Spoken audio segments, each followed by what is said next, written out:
And welcome back to Critical Conversations. Thank you for sticking with us. Those people who are watching on YouTube or listening back on Spotify. This is episode 8, and I am once again joined by the always wonderful Liquorwitch. Thanks for sticking around for the second part.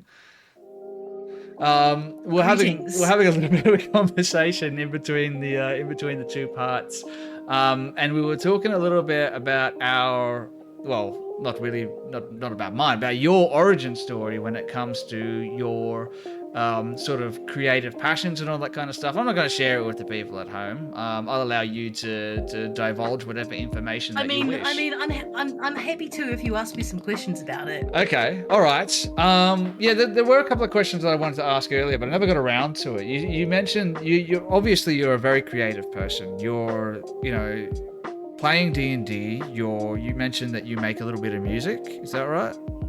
Yep. Yeah, I've been a singer for a long time too. I used to sing in choirs and I was in chorale, and recently, having quit smoking, ladies and gentlemen, if you do smoke, please try to quit. It sucks balls. I'm in the first week of quitting. I'm running on rage, ibuprofen, and nicotine patches and my vape at the moment, but it is doable. You can do it. It's doable. It's worth doing because the thought of losing my singing voice paralyzed me with fear. So that's one of the myriad reasons I chose to quit. I've gotten back into a choir that I sing at the university, and I remember how to read music after like 20 minutes of being in the choir. I'd forgotten that when I was about 13 years old, and then I looked at it and I was like, oh shit, okay, no, I can read music. I'd just forgotten how to do it. Well, I couldn't read music, even if I tried. I don't know, like, the difference between the little notes and the little bars or anything like that. I know I did it in school, but... I mean, when I say read music, I mean, I can read that the notes change. I don't know what the notes are. I couldn't tell you, like, what things were, but, like, where they are on the bar, I can tell you whether they're low or high and what the spaces are and that sort of thing. Could I tell you the note? No. Could I sing it? Also no. But I learned how to read music when I was playing violin in orchestra and that sort of thing as well. It may not surprise any of you watching or listening that I was a drama kid and an orchestra kid and a theatre kid I'm shocked. And oh, wow, everyone's so surprised. But then I discovered punk music. Okay. And opened that side of myself up, and that's when it forced me to learn how to play things using tabs. Mm-hmm. And then from there went down a dark path where I didn't touch any of my creativity stuff for a long time because every time I did I was shamed for doing it, which if anyone tries to shame you for doing anything that you love and being creative and playing music or doing anything like that, maybe take a step back and reassess what your priorities are, because that's bad. It's bad news bears. Don't shame people. I will find you. Don't shame people for doing shit. I know who you are, and I definitely know where you live, you shameful people. Yeah. You guys know that it's not as easy to hide an IP address as you might think. Yes. I'm just saying. But yeah, like, so going back to your original question, I have been creative for a really, really long time. To my own detriment sometimes. Yeah. But it's always been like something that I couldn't, like, even if everything around me asked me to kill it and not interact with it or not pay attention to it, I couldn't quite get rid of it. Yeah. Which I'm really thankful for, because now being able to go into the space where I'm at now and has been growing since 2018, 2019, like, I'm back, baby, in a different way, an older, harder, more cynical, less forgiving way, more cynical way. But at the same time, the joy is still there. Yeah. So. Well, you gotta find the joy in the cynicism. Otherwise, you won't get through adulthood. It's just a large part of it. That ain't the truth. Also, there's cynicism. But if you should foster that sense of childlike wonderment that you get at every opportunity you are able to do so. Yes. Yeah, I spoke to Proth about that as well. I said a very similar thing. You go through life and it's sort of you get encouraged to leave that part of you behind, because when you're kids, and if you've got kids as well at home, you encourage them to use their creativity.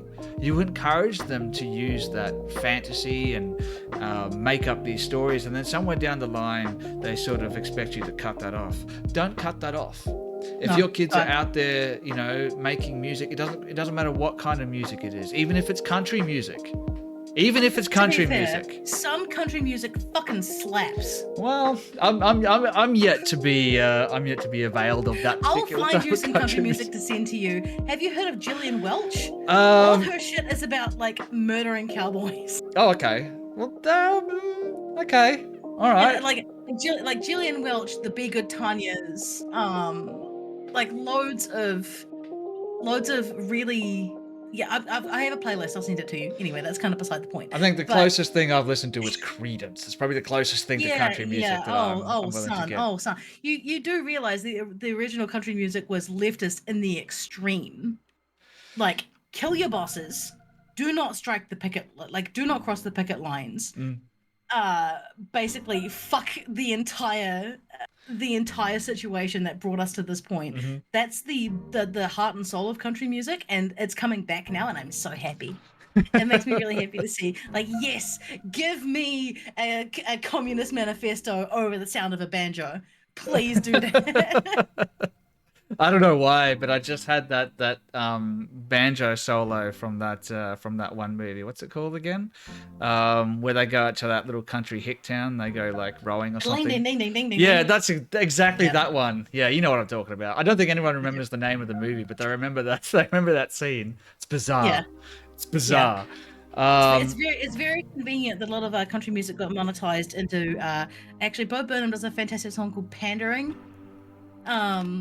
about the commodification of country music and turning it away from its original like anti-government, like socialist leanings. Yep. But it's all still there if you look for it. If you look for it, and that's beyond my. But knowing to even look for it in country music is a rough thing. So. Yeah. I'll forgive you this foible. Just what I found with country music, and like I'm not going out there to try and listen to country music, despite my neighbor blasting at 10:30 at night last week. I'm not going out there trying to listen to country music. It's just not my thing. But what I have heard is the lyrics tend to be so arbitrary. They're singing about things like, oh, you know, I'm going to go out to my truck and I'm going to wear my boots and my belt. That's what I'm saying about the commodification of country music. Yeah. Because the old stuff like In the Pines, like in the pines where you slept last night, etc., etc. That's about some real dark shit. As I said, I have a playlist. I'll send it to you. Just yeah. I knew I was going to get you to sing at some point, and my plan worked. It worked. But you also do your own art as well for your channel and all that kind of stuff. Anyone who's lucky or unlucky enough to be in a campaign with me across the board, I will at least attempt to do character art for folks. I don't do that sort of stuff as a commission so much anymore, mostly because I don't feel like, unless someone explicitly commissions me for stuff, I'm not going to charge folks for things. Mm-hmm. But also, like, I feel a driving need to bring my vision of what the characters look like to the table, because then I have some control of how things go. But also, I just really enjoy doing it. It's a big challenge as someone who is not a very proficient artist, really. Like, I draw, and it's fine. But when people challenge me with things or have difficult or challenging characters to draw, It is a really helpful learning experience for me to do that. Which I find thoroughly enjoyable and really rewarding and a lot of fun. Also, I do the occasional emote. As many people might be familiar with the Dirty 20. Dirty 20 jorts emote. It is by far the most popular emote on the channel by such a hilariously large margin. I'm so happy to hear that. You have no idea. Which I tried to dethrone it with an emote of my own head. Unfortunately, it's just not catching on. It will though. To be fair, the Dirty 20 emote is the D20 in a pair of jorts with its cheeks out. Yeah, you set a high bar there, and it's going to be hard to beat. I mean, like, I drew it on a whim. And I was low-key kind of hammered when I did it, but the payoff has been extreme, and I'm so happy about it, because that's kind of why I do my art stuff. It's not really for anyone else's consumption but my own, but when other people enjoy it too, that gives me a very warm, fuzzy, glow, dopamine rush, I find that's that same sort of idea has been mirrored by a lot of people in, the tabletop RPG sort of community. Is a lot of them are very like artistically creative people. They will be musicians, artists, writers, so on and so forth. But a lot of them make this content not for mass consumption, but just with the hope that a select group of people, friends, family, will read it, or even just a random stranger will read it, listen to it, see it, and just have a chuckle, or like maybe resonate with it somehow. Resonate with it, have it question, bring up questions for them personally. If they can get some type of emotional response out of even just one person, that means that thing that they've created has been totally worth it. I still haven't reached that point. I don't think anything I've created so far has resonated with a single person just yet. What the fuck are you talking about?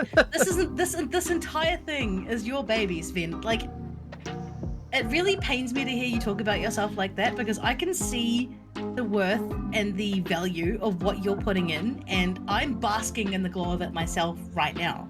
Like, I'm on your channel and I have the fantastic and wonderful opportunity to talk to you about this stuff with you and enjoy your insights and enjoy your jokes and enjoy spending time with you, and somehow you see that this has no impact? No, what the fuck is wrong with you? I just figured, like, if I just keep making content and just keep throwing things at the wall, eventually something's gonna stick, right? So I mean, this is what I say to all my painters who come every week. They say, "Oh, I'm really bad at this thing." I'm like, "You're not bad at it. You just haven't had enough practice yet." Yeah, that's exactly right. And that is a fantastic mentality to take into anything. Because I used to be cursed with if I'm bad at something, I will never touch it again. Yes. If I'm not immediately good at something, I will just down tools forever and never touch it again. But that worked okay for the first 7 years of my life, and then I had to subscribe to the if I'm bad at it, or if I think that I'm bad at it, I will keep it to myself and never show anyone or do anything with it. Yes. Which is why I am very private about my voice and the music that I make, and kind of the art that I make. I'm starting to move into feeling comfortable to sharing with people. Yep. But my voice and the music that I make, that's still very much mine and mine alone, which I don't really feel comfortable sharing with a lot of people, because it's not something that I make for anyone else but myself. But it's really hard to make things and have other people appraise those things. Yeah. Because they, speaking for myself in particular, when you make something out of that creative part of, I don't like using the word womb, but it's kind of like the aptest description I can give. It's kind of like it's something that is birthed from a part of you that not a lot of other folk get to see. And to share that with other people can be really hard. Yes. Especially if you think that the thing that you have made doesn't pass muster for some imaginary made-up quantification that you have been conditioned to understand. I think people forget a lot of the time that the word amateur comes from the Latin amor, which means to do it for love. You don't do it because you're good at it. You do it because you love doing it. Okay. Yeah. Which is so unbelievably wholesome, and it really fucking boils my piss that people take the word amateur and use it as a derogatory statement for people. Because if someone's an amateur at something, they're doing it because they love it. They want to get better. They want to practice. They want to take this thing that they're making and make something good out of it. But the fact that they're already making things means that it is good. And it has they just need a little more practice. It's a very dramatic overlap between art and music, and just sitting down and engaging with a game of tabletop RPGs or D&D. A lot of people are afraid to do a character voice, They're improvise. afraid to be amateur. They're afraid to be bad at something. Yeah. But a lot of the times, the most fun things about playing tabletop RPGs or D&D is when someone's actually bad at something. When someone does a terrible accent, oh my god, it is it's the best thing. It's my favorite thing in the world. So usually good. I'm the one.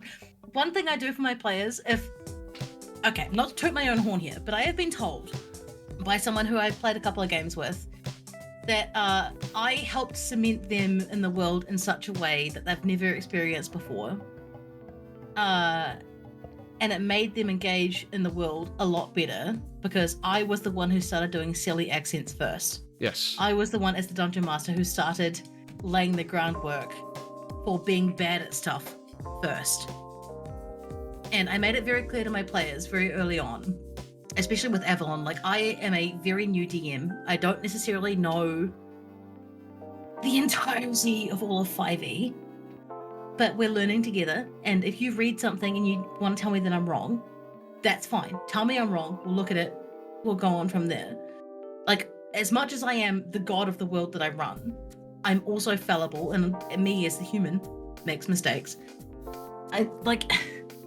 Yeah, no, you're right. It does make me a little sad when I see people shying away from the experiences that they're having because they're worried about seeming amateur or seeming like they don't know what they're doing. Exactly. This might surprise a lot of people. Yeah. But I never have any idea what I'm doing. I know I come across as a person who's just full of confidence and skill, but yeah. This also might surprise everyone. I have no idea what I'm doing ever. Either. It's all improvisation. Exactly. It's all improvisation. It's all the only thing that separates some people from other people is that we were willing to put ourselves out there. We were ready to be bad at something. Yeah, that's coming back to the amateur argument, right? Like, I know I'm an amateur at so many things. It's so many things. But at the same time, I am an expert in enough things to draw the knowledge from the things that I am expert in and pull it into being an amateur. Yes. To realize it's okay to be bad at shit. It's okay to not know what to do. It's okay to not have enough practice for something to get good. Because the more you practice it, and the more you do, the easier it gets. And before you know it, like... you'll be the expert.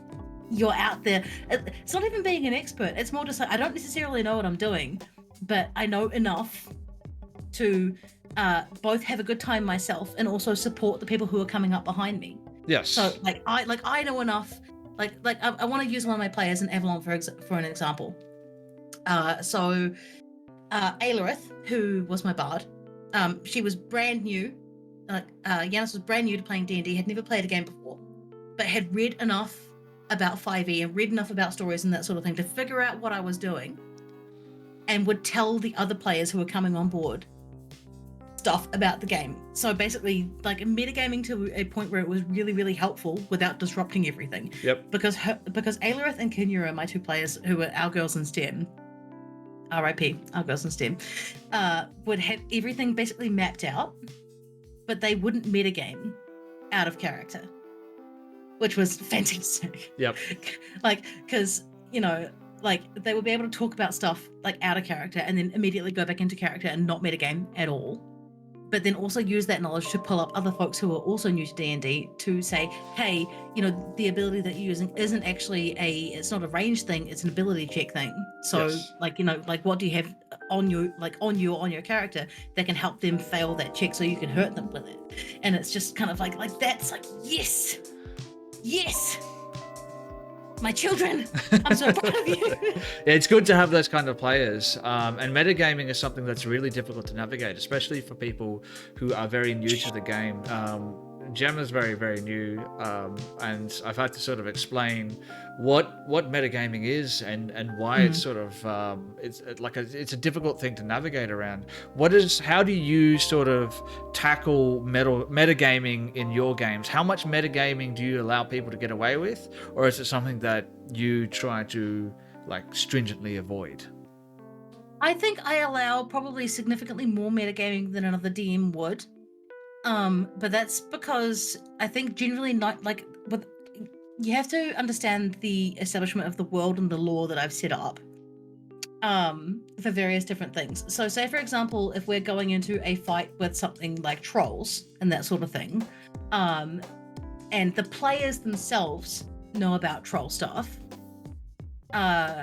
if someone says, oh, can I do something to work out the weaknesses of a troll, I'll get them to make a history check.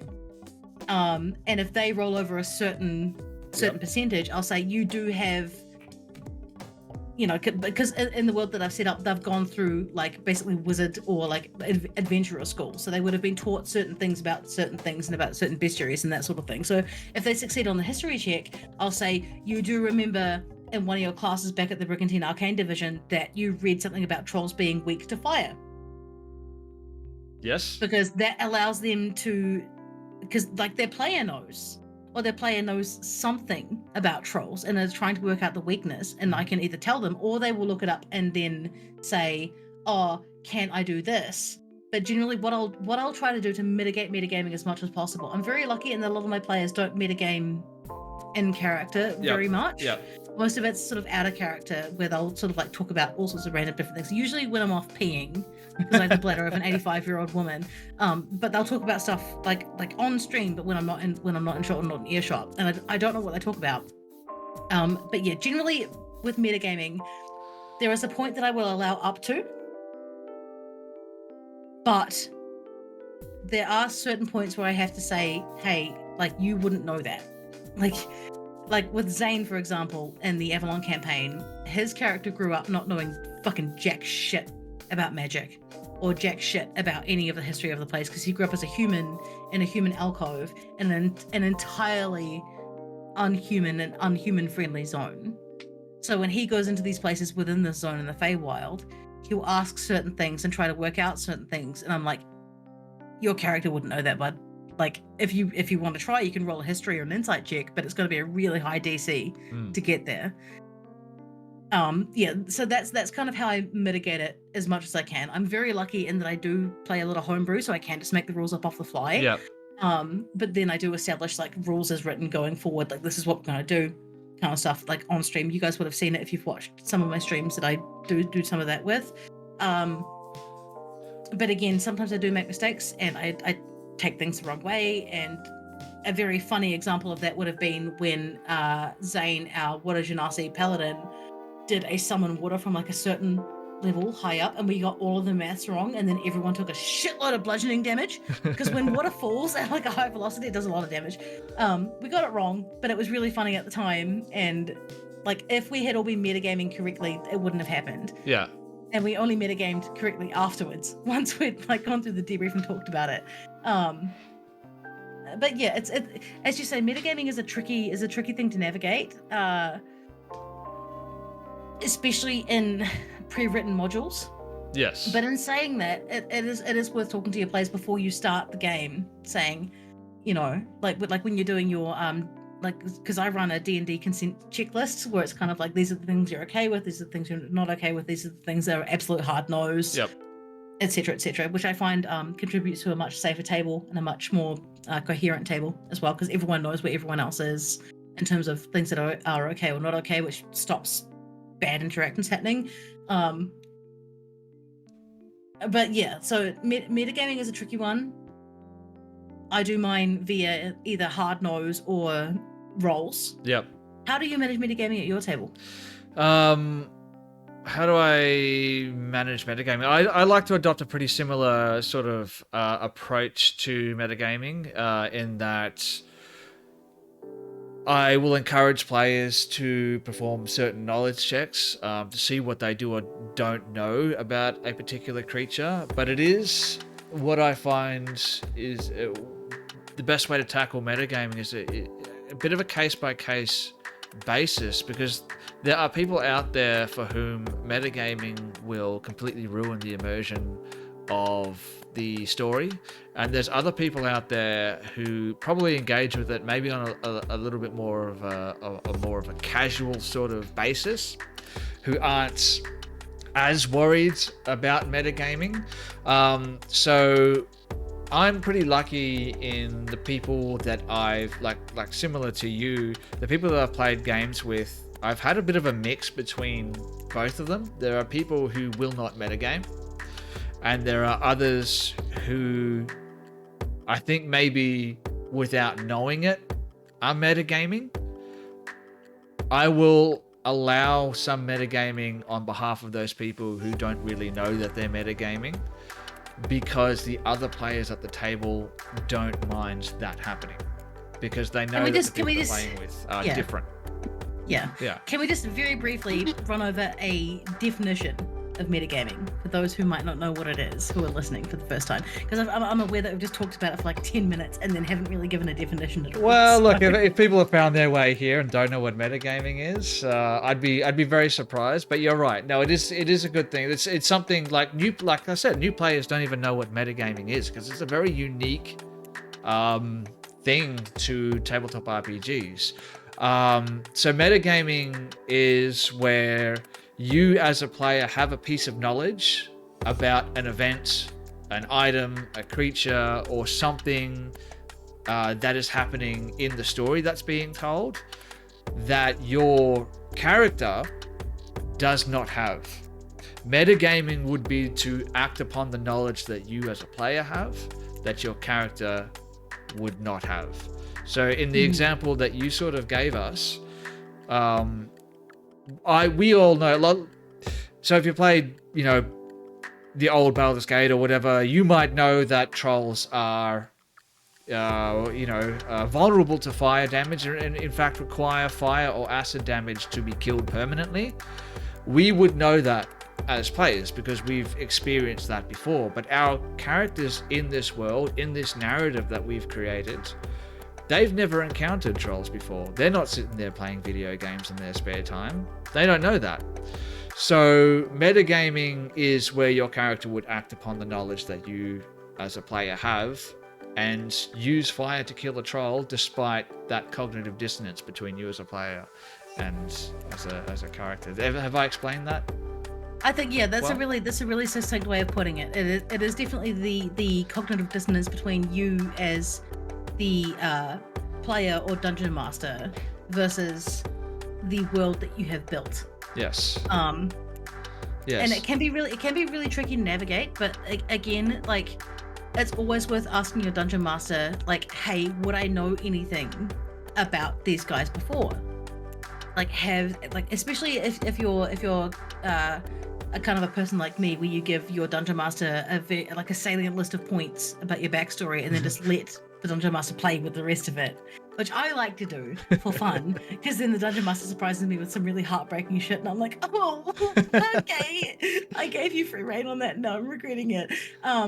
But yeah, again, it's always worth asking your dungeon master, like, do I recognize these things? Do I recognize what they are? Yes. And then if your dungeon master says, yes, you know that they're trolls, but you don't know much else beside that, then you would be able to say from that point, like, your character knows what a troll is, but may not necessarily know what its weaknesses are, unless you roll really high on like an insight or history or a nature check or something like that. Yeah. There's definitely ways to navigate it. I find it's really effective to manage it with conversations with your characters, like out of character, and also with roles as well. I find is really effective. But also when someone metagames like really explicitly, you call it out. Yes. like the metagame owl, where you go, hoo, hoo, and then you give them a piece of exposition, and then it's essentially they know, but they may have forgotten. It's almost it can be like cheating at times, and in fact, it is a bit like cheating. Yeah, if you're doing it consciously, that is. It is a little bit cheating. It is actually a great story about metagaming, and this was one of my first experiences playing D&D. So it was a very eyebrow-raising sort of situation. It was Curse of Strahd, and Luke, if you're watching this, you might know about this, and you might be able to, you might have information that I don't have. But there was a situation where we were looking for a particular item or something like that, or something. Yes, we were looking for something, and we happened to go into a town. And there was this one player at the table who I really did not get along with, who always, I don't know what the right way to describe it is. He always had to be, slightly better than everyone else. You know what I mean? Main character syndrome. Yeah. It was kind of like that. And like, he was always the most knowledgeable person at the table, and he always had to try and make himself out to be like the best at everything. Can I ask what class he was playing? Was it a rogue? It was a warlock, or actually. a wizard? It was warlock. Oh. Yes, yeah. So Okay. he was playing a warlock. All right. And we came across a town, and he's like, "I'm going to go to this shop." I'm like, okay, you go do your thing. And he goes to the shop, and he asks this shopkeeper about the item that we're looking for, and it happened to be the exact right place where that item happened to be, and it was completely unrelated to the shop at all. So I'm almost 100% certain that he'd read the adventure module and knew that that's where the item was located. I'm like, why is that fun for you? So that's a very extreme case of metagaming. Can I raise another personal experience with metagaming? Yeah, yes, please do. It could have turned out similar to the way you did, but turned out the other way. Okay, so I want to set the scene for you guys. There's so this is Dimmu, the Celestial Warlock, and the rest of her party in an underground catacombs underneath a fractured like church steeple, right? And we were facing a Bodak. This is the first like experience where I'm like, oh, I have dark vision, and the dungeon master's like, good. Very nearly killed us all. But after a whole bunch of, because I'm not gonna lie to you, I did metagame a little bit. After he told us what was chasing us, I did look up Bodak, and I was like, okay, it's vulnerable to sunlight, but okay, I'm gonna try and work this out. And I sent a message to my DM saying like, is there any sunlight coming down from the church above us? And he said, yes, there is, but only in this particular spot. And I was like, okay. So what I ended up doing at that point was getting myself and the few party members that had remained standing at that point, because there weren't many of us left at that point. Because I don't know if you guys have ever fought a Bodak before. That shit's fucking rough. Yes. We were level 3 at the time. Going up against a Bodak, it was a rough time. But what I ended up doing with the meta knowledge that I had was asking the DM how the mechanic worked, understanding the world that he was putting us in, and then using that to my advantage. And that I told the DM, I want to go to the point in the middle of the standing circle of statues and wait for the Bodak. And he was like, okay, but you're gonna have to make several rolls to get through this. And I did succeed the rolls. It could have ended very differently if I didn't. But I got to the point where in the fallen down catacombs, there was a spot above, like hundreds of meters above, where the stained glass light was coming down. And all I had to do was wait for the sun to come down through that stained glass and for the Bodak to catch me in this spot, and wait for the sun to come up so my characters could get, also so the other players in my party could get to the Bodak and attack it from behind. And like that was, I'm not explaining it very well, but personally that was one of the most impactful and intense moments of D&D gameplay I've ever done. Yep. There were so many roles that had to go well. There were so many things that had to line up, and they all did, thankfully. Even though I used, again, a little bit of metagaming to know that the Bodak was having a rough time in sunlight, and trying to work out, because the DM had explained what the situation was well before we got down underneath, and then remembering what he had said, knowing that there was a hole from the ceiling all the way down to the bottom of these catacombs where the sun would come through. I had to ask, like, what time of day is it? Like, is it sunlight yet? Like, what's happening? And eventually we did end up winning the fight. But that's the kind of metagaming that is helpful and useful and kind of fun to play with sometimes. But again, it always depends on your DM's discretion. I wouldn't have done it if I'd messaged him and said, like, I know what we're facing, can I do this? And if he had said no, I would have completely not done any of that. So how far would you go to avoid metagaming if you were told to avoid metagaming? Would you allow a TPK to happen? Would you be the person that caused that because you didn't act upon knowledge that you knew, or? I have been responsible for several party members' deaths because I did not metagame. That's the I cried on stream because of a party member's death that I knew would happen because of metagaming. Yeah. It wasn't a TPK, but it was a party member's death that I had an idea would happen. Yeah. And I tried to stop it, but was unsuccessful because I didn't metagame. Yes.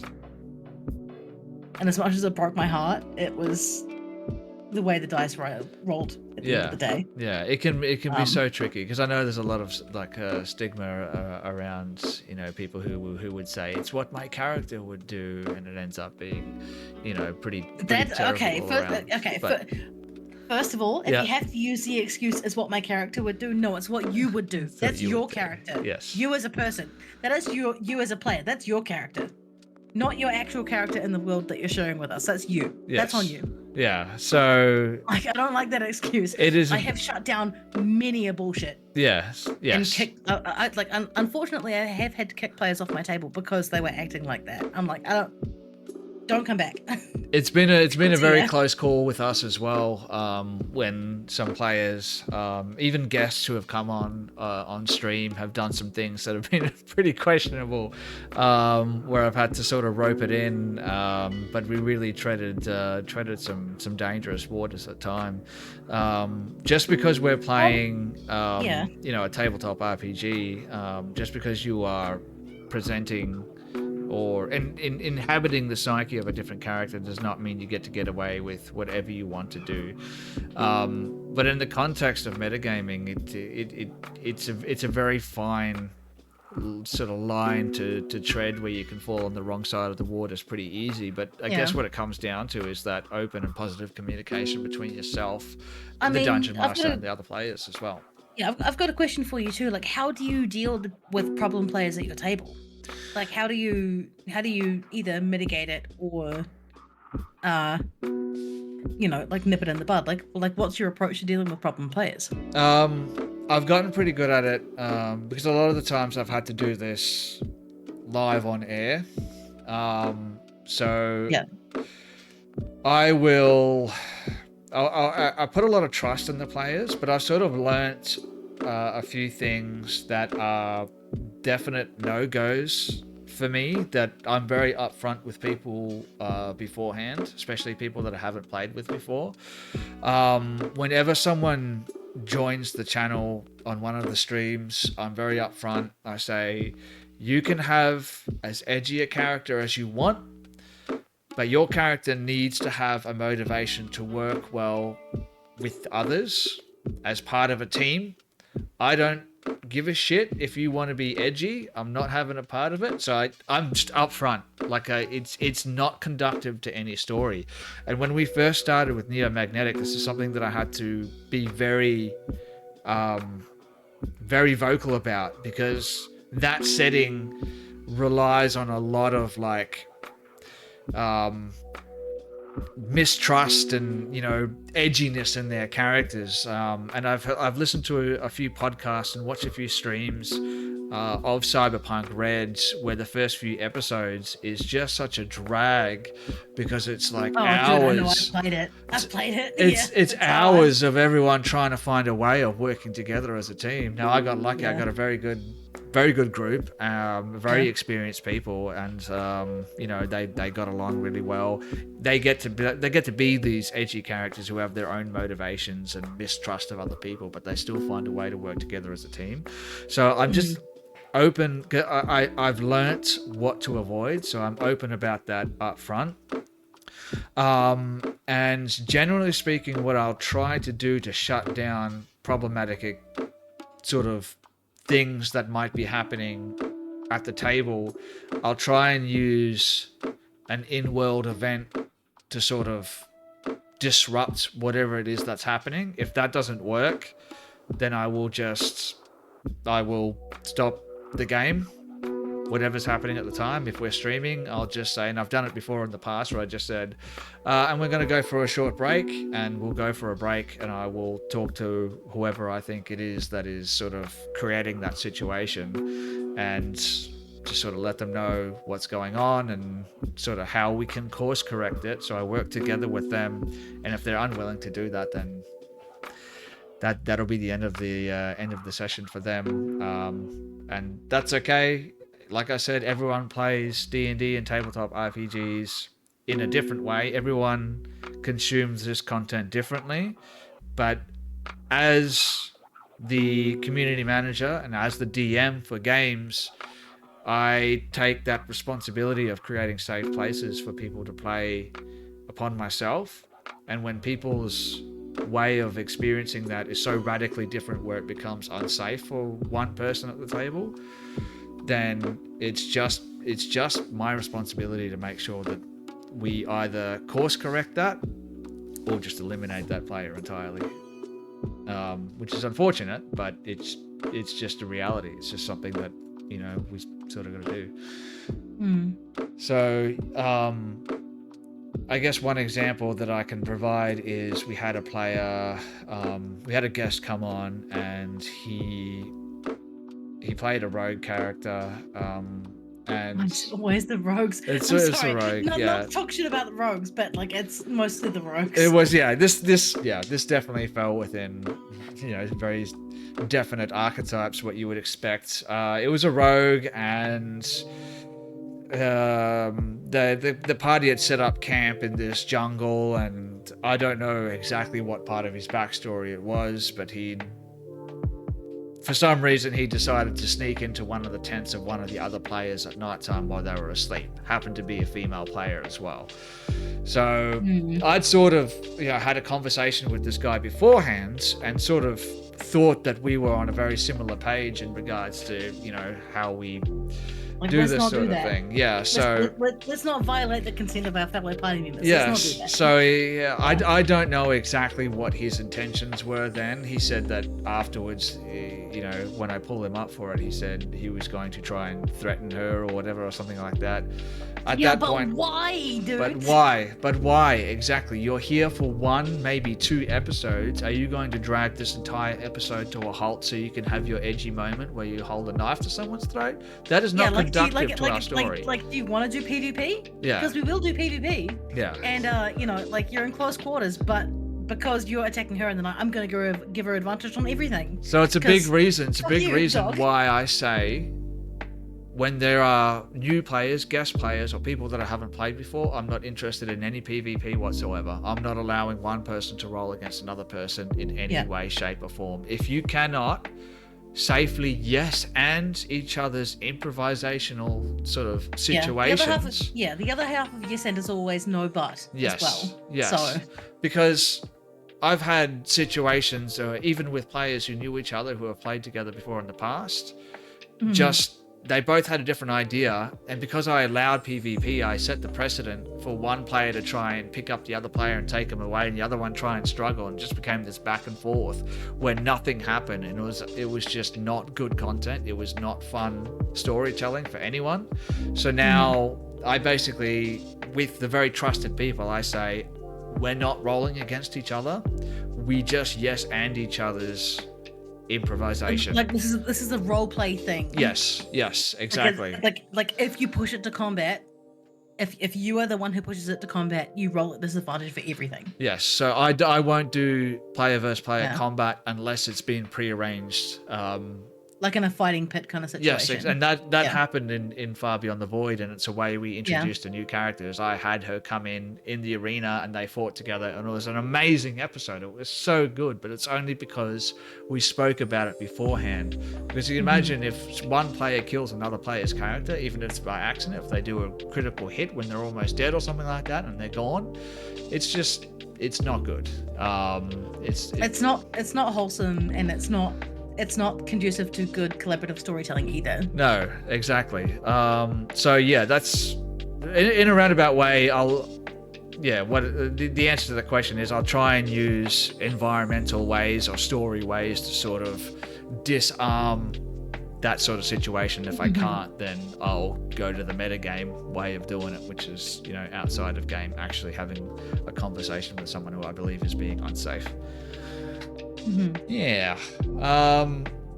So, speaking of like streaming and bringing on guests and all that kind of stuff, we touched a little bit on how you started playing D&D in the first place. What I want to know is, what was the motivator for you to start a Twitch channel and start streaming this for strangers on the internet? How'd you get started with that? I got started with it because I felt like the stories that we were telling deserved an audience. Yes. Beyond ourselves. Because not to toot my own horn or the horn of the DMs No, that please, were please DMing me at do. the time, Those horns are there for but I tooting. will I will toot those horns. Jackson is a fantastic dungeon master. Yep. To the point where like he got me to cry on stream because of how intensely I felt for the other characters and what was going on. But the reason I decided to start streaming D&D was because as I mentioned before, I've got severe ADHD, and it's always really nice to have other people along for the ride who can pull me up on shit and be like, "Oh, actually, no, you said this like last time, and that's how it works." I'm like, "Oh yeah, okay, no, you're right." Yeah. And also, it's helpful to have a like a video record, Yes. or like a VOD already of anything that goes on. But I guess most of it is just like, for a lot of what I do, even like outside of the TTRPG space, I feel like I'm performing for an audience anyway. So why not perform make for it an audience? Yeah.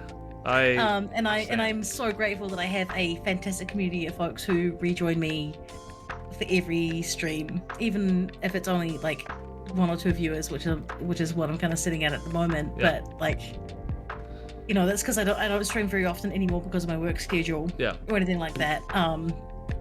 Which is a bit of a shame, and I do apologize to my folks out there who are listening. I love you guys to pieces. I'm really sorry that things have been so hibbity-jibbity for the last little while, but things just are the way they are at the moment. Promise I'm going to try and get back to some semblance of rigidity at some point, but it's just not happening right now. But yeah, it's mostly because I enjoyed the collaborative storytelling to the point where my audience can get to have a say in how things go. Like when I do run my streams, my audience on Twitch can roll dice, and my players can spend DM inspirations to use those dice in the Twitch chat. I give out DM inspirations like hotcakes, and they do stack. Yep. The thing is, my players use them. Yes. Every session. So say, for example, if someone gives a recap, they're going to get a DM inspiration. If they do something cool, or if they say a great pun, or if they, you know, pick up on something that I put down ages ago and finally tie the ends together, they get DM inspiration for that. That's why I allow it to stack. But the thing is, they do use it. They use it for using the chat roles. They use it for doing all sorts of different stuff. Which I feel is a really fun way for the community that have banded together around me for some reason. I love you guys, but like, man, I'm so sorry. But you know, it helps the folks that do come along every week to feel involved in the story enough, because they may or may not have contributed to a successful role that will help something happen. And I don't know, I like telling stories. I like having an audience. It's just it feels natural for me to be able to show these things and experience these things with other folks who aren't necessarily in the room with me. You know, I like it. I like being able to tell stories to a wider audience. I like being able to interact with them and see their real-time reactions to things. I like being able to see how invested my audience get in certain NPCs or invested in certain characters. Like there's a character in my current Avalon campaign called Dollop, who everybody loves because he is a 9-year-old dragonborn wizard with plot armor, who is the sassiest little guy. Like he's so rude and draconic, but none of the other party, aside from one person, can speak draconic. So they all kind of get like a vibe off him, but they can't really understand him. But Kinura's like, you can't say that to them. You can't say that in comment. Please don't say that. And Dollop's like, I don't fucking care. I'll do what I want. I'm 9 years old. You're not my mum. You're my auntie. Like, you can't tell me what to do. But yeah, the reason I got into streaming it was basically because I wanted to share the stories that we were creating together and share the emotional impact and share the collaborative storytelling, and just kind of not necessarily put a spotlight on what it is to be creative within the space, but also how it can be a really healing and really reformative experience for a lot of folks as well. Yeah. Because as we touched on before, like I've written papers on this and that sort of thing as well. Like as tabletop gameplay, especially with a good, safe DM who cares about their players, being a sandbox to experience things that they might not have had the opportunity to do so before, and giving them a safe place to do it in, with minimal consequences, and yeah, just that sort of stuff, you know? I think a lot of people who haven't played, you know, D&D before would be surprised to find how much emotion you can actually evoke from people through this medium, through just sort of improvising, and there's like a very visceral moment, especially when you're DMing. There's a very visceral moment when you got them. You know what I mean? Yeah. The even when you're playing online via Discord or however you play D&D Beyond, there's a definite difference between the casual gameplay and that moment that that your players are so very engaged with what you're doing. Mm-hmm. You know what I mean? Can I share a story about something that I did to my players in my Avalon campaign with exactly that? Let me think. Yes, please do. Okay, so to those of you who haven't listened to the entire Avalon campaign, spoilers, but there was a moment after my players had gone through something really harrowing. Just to give you a bit of background context, the land of Avalon on which they're conducting their adventure is basically like the very nexus of all magic in the entire world, right? Like everything condenses here. Yeah, it's kind of like my house. Yeah. And this land that they live on is colonized land. Quite a lot of them are human or adjacent human. And Avalon was the original indigenous land of the Celian on Courts. And with the human invasion that happened about 250 years before the story is set out happens, a whole bunch of shit went down.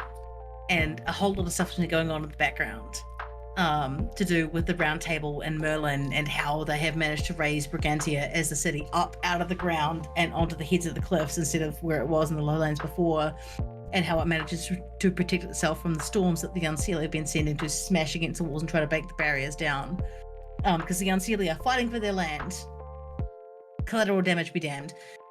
And there was a point when my players figured out that the power that they have found in all the crystals and everything surrounding Brigantia, surrounding the city of Camelot and the keep and everything like that, were powered by dead Fae creatures. Because when the Fae that live in this world are not provided with the proper funeral rites, they crystallize. If they are provided with the proper funeral rites, they return to fungal form and return back to the earth and go back to the ley lines and return back to the flow of power that flows through everything. But anything that interrupts that crystallizes.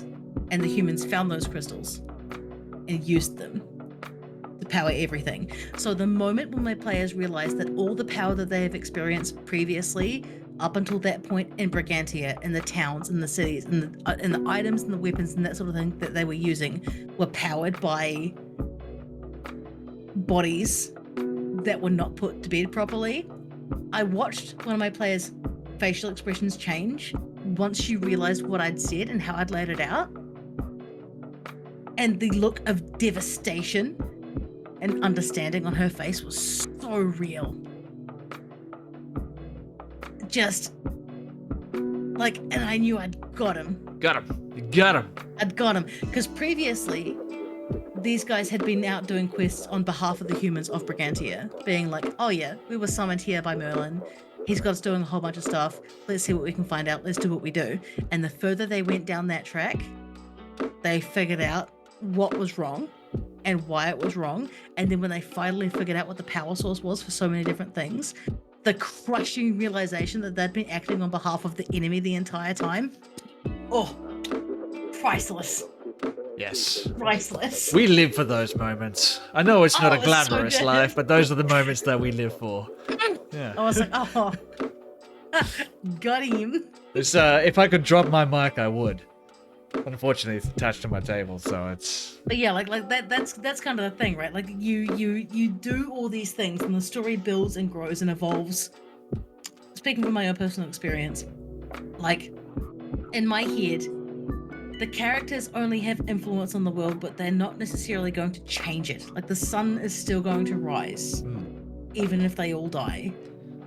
You know, and things outside of them are happening in the world, which they will come to reach and interact with eventually.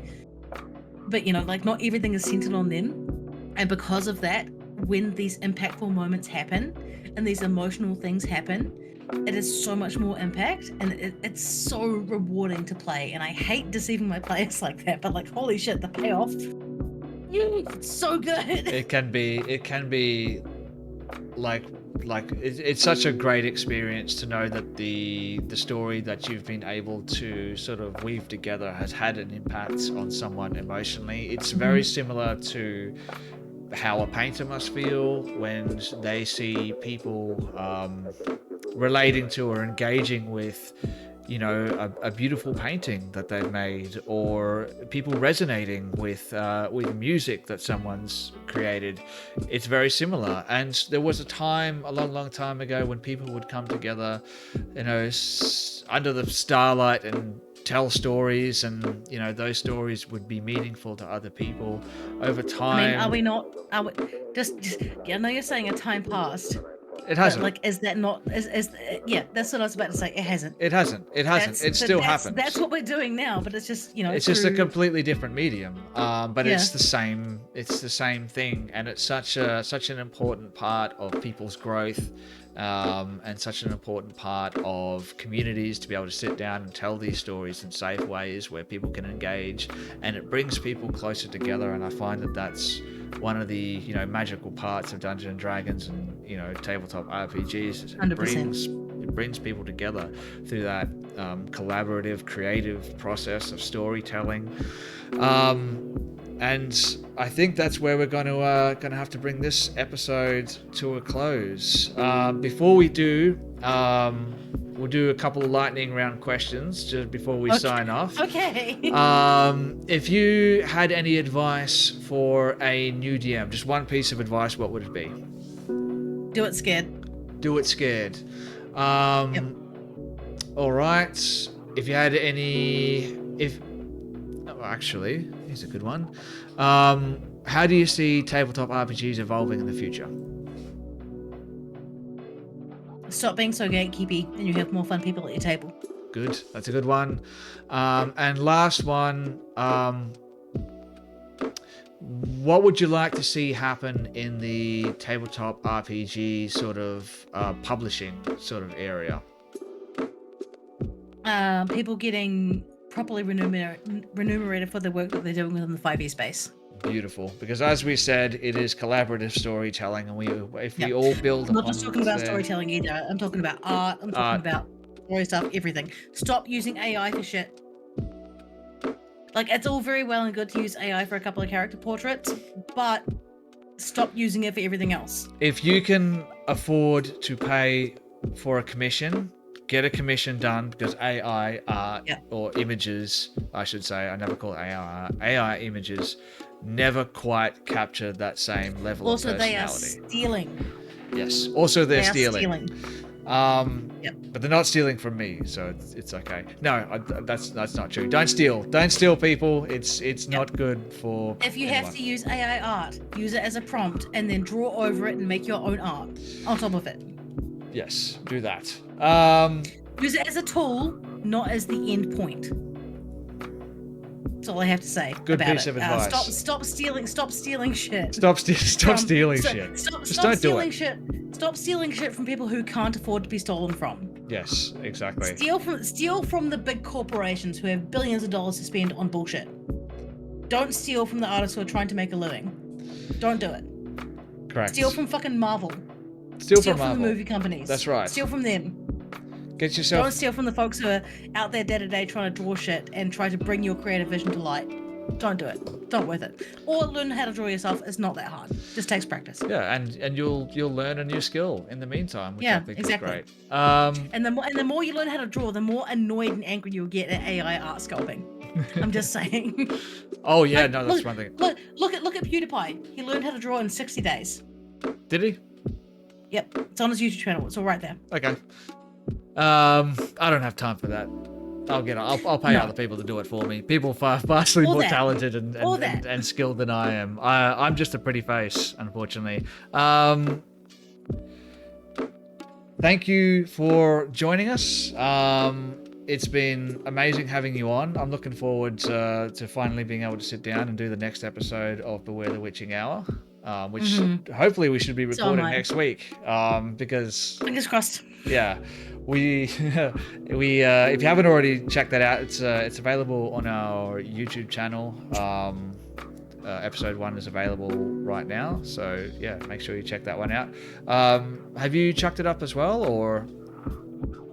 I can. You can check it on my YouTube. Yeah. Yeah, feel free to do that. Well. Yeah. So you can find it on our YouTube channel, which is whatever, or you can also find it on Liquorwitch's channel.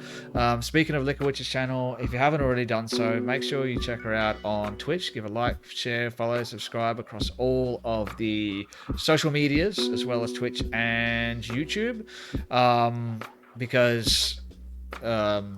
Well, she makes amazing content. Do you need any more reason? You're too kind to me. Do you need any more reason to like, share, follow, subscribe than that? The same goes back to you, Sven, for all of your hard work that you do at Critmas. Make sure you drop into the Critmas follows channel, which has all their social media, as well as make sure you drop into the Critmas Discord, which has so many cool things happening all the time. There are constantly folks playing D&D games and tabletop RPG stuff in this channel. There's a fantastic art channel, there's a fantastic story channel, there's a really, really genuinely good core of folks here, and I really hope you get into it, because I got here and I've never been happier.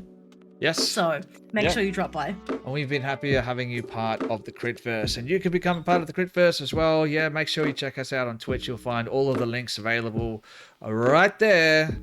In the meantime, may all of your 20s be dirty. Good night, everybody, and we'll see you again for the next episode of Critical Conversations. Good night. Farewell.